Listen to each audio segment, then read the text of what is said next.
रामकृष्ण हरी माऊली. आजचा विषय आहे माता पिता गुरु आणि देवाचे महत्त्व.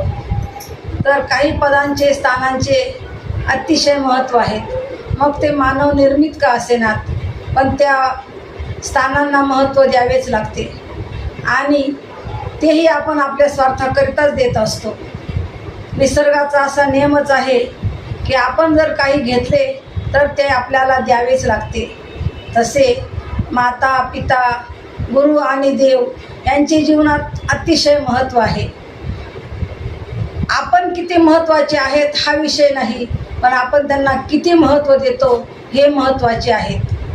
आपल्याप्रती त्यांचे विचार काहीही असोत, पण त्यांच्या प्रती आपले विचार हे सकारात्मकच असले पाहिजे. आपले विचार जर त्यांच्याविषयी सकारात्मक असले तर आपले जीवन जगणे सुसह्य होईल, कारण आपल्यामध्ये आपल्या माता पित्यांचा अंश असतो.